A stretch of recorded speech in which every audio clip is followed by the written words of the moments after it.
आपल्यासोबत काँग्रेसच्या नेत्या यशोमतीताई ठाकूर आहे.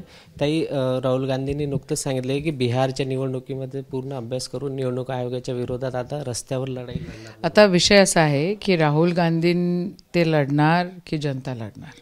माझं मत असं आहे की जनताला पण खरं काय खोटं काय कळायला लागलेलं आहे आणि जनताच ताबा घेणार रस्त्याचा. आता सन्मान्य राहुल गांधींनी जी वोट चोरी उघडकीस आणलेली आहे ही फॅक्ट आहे.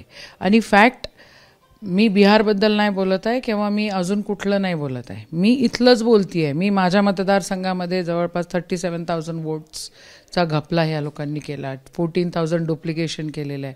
आणि त्या डुप्लिकेशनमध्ये जर एखादा मोमेडियन नाव असेल तर मोमेडियन नावाचा व्यक्ती एका ठिकाणी मतं देतो आणि समजा वानखडे नावाचा व्यक्ती त्या मोमेडियन नावाच्या याला मतं देतो. तर हे काय आहे सुरू? असं पहिलं कधी आपल्या देशात झालं नाही. मी बिहारमध्ये गेले होते. नितीश कुमारांच्या विरोधात वातावरण त्या ठिकाणी होतं, भाजपच्या विरोधात वातावरण होतं. तरी पण हे जर निकाल लागत असतील तर हे घपला आहे. स्थानिक स्वराज्य संस्थांमध्ये काही फरक पडू शकतो महाराष्ट्रामध्ये? असं आहे, बीजेपीच्या विरुद्ध वातावरण आहे. बीजेपीनी जर फेअर इलेक्शन्स होऊ दिले तर बीजेपी कुठेही निवडून येणार नाही. ही फॅक्ट आहे.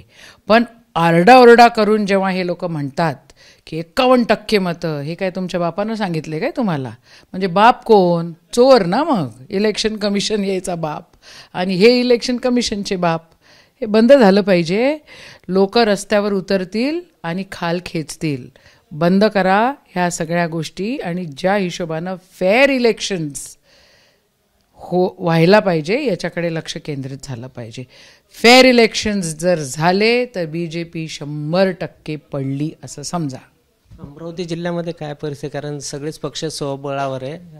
तुमची काँग्रेस बघा, ग्रामीण भागामध्ये ज्या ज्या गोष्टी त्यांना बरोबर वाटल्या स्थानिक नेत्यांना त्यांनी तसे निर्णय घेतलेले आहेत. आणि प्रत्येकाला आपला पक्ष वाढला पाहिजे हा विषय आहे. तर प्रत्येकजण आपल्या आपल्या परीनं प्रयत्न करतायत.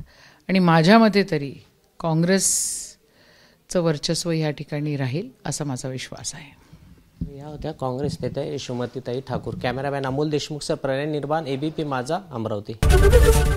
एबीपी माझा, उघडा डोळे बघा नीट.